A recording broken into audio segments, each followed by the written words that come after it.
और जब समझ में आएगा तभी तो मानोगे। तो करना क्या है, कठिन भी नहीं, सबसे सरल भगवान की याद है। काम कोई करने जा रहे हो, पहले परमात्मा की याद करो, परमात्मा इस काम में मुझे हानि ना हो। और यदि ऐसे करके तुमने प्रारंभ किया तो वास्तविक सत्य होगा, हानि नहीं हो सकती। तो भरोसा तभी तो होगा।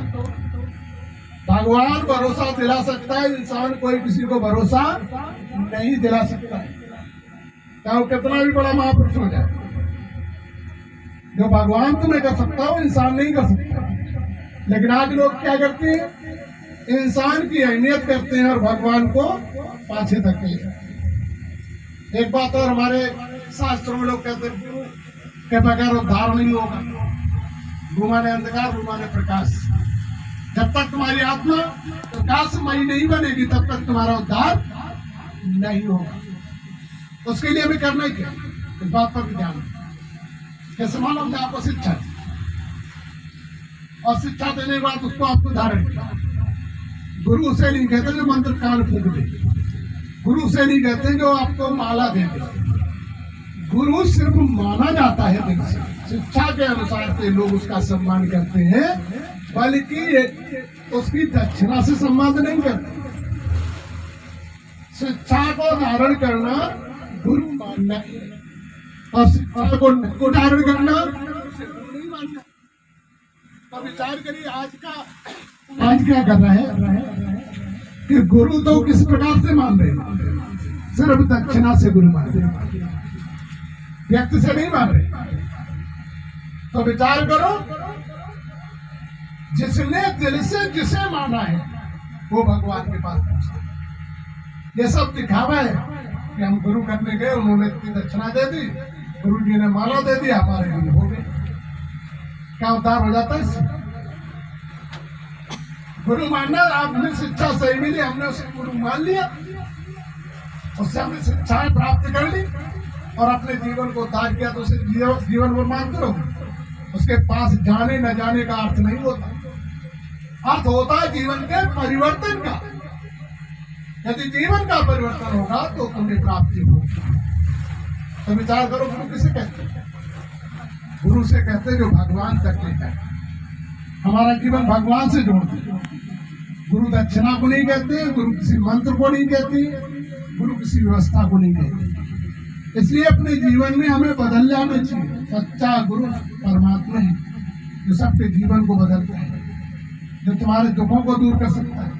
इंसान कभी किसी का गुरु हो नहीं सकता, टीचर तो हो सकता। तो गुरु का मतलब होता है, सही बात देखा जाए, गुरु का मतलब क्या होता है?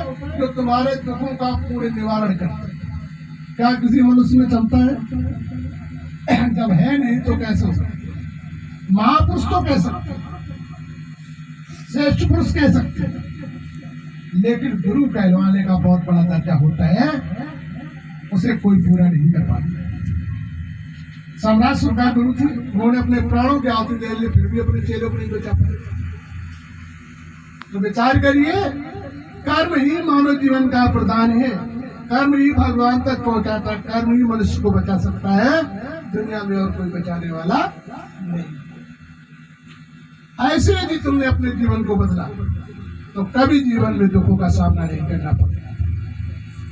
यही देखो ब्रह्माष्टमी में करती है, यही तुम करते हो। तो तुम्हें अपने जीवन में जब भी परमात्मा की याद के लिए चलो, इन देवताओं को जैसे प्रार्थना करके प्रार्थना के पास पहुंचो और कहो, हे प्रभु, मेरे से जो गलती हुई तो उसे क्षमा करना, ऐसा मार्ग देना जो हमसे गलतियां ना हो। ऐसे तुमने करके और फिर परमात्मा की याद में जितने समय चलते सके उतने समय चलते। इस प्रकार से ध्यान क्रिया से यदि आपका मन नहीं लगता है तो परमात्मा ने एक और रास्ता बनाया। आज तक आपने देखा होगा शिव प्रतिमा ये बनाई गई, यह किसी मानव की रचना नहीं, क्योंकि इसका निर्माण करता कहीं नहीं दिखाया गया। पूजा करता तो सभी दिखाए गए, लेकिन निर्माण करता नहीं दिखाया गया।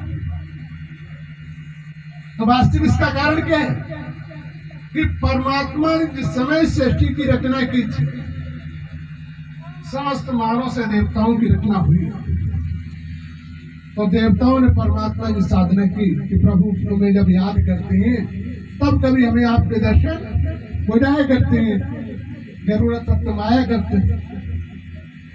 तो प्रभु ऐसा करो, तुम अपनी प्रतिबंध दे दो, जिससे हम लोग जब भी आपकी देखें तो हमें तुम्हारी याद बनी रहे।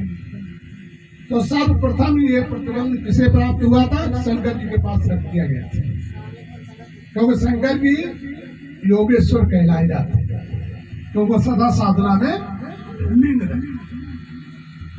इस पृथ्वी पर पहले इस प्रतिमा नहीं थी, तब मूर्तियों की पूजा नहीं होती थी, सभी साधना करते थे। और तभी ये प्रथा थी प्रणाम करने की। पहले कोई नमस्ते नहीं करता था, जय श्री राम की नहीं कहता था, जय ओम शांति नहीं कहता था, ना मतलब जितने भी लोग बुलाते हैं आदरणीय शब्द किसी का प्रयोग नहीं था। प्रणाम प्रथा का प्रयोग था, वही चलता था, साधना में लीन हो जाते थे।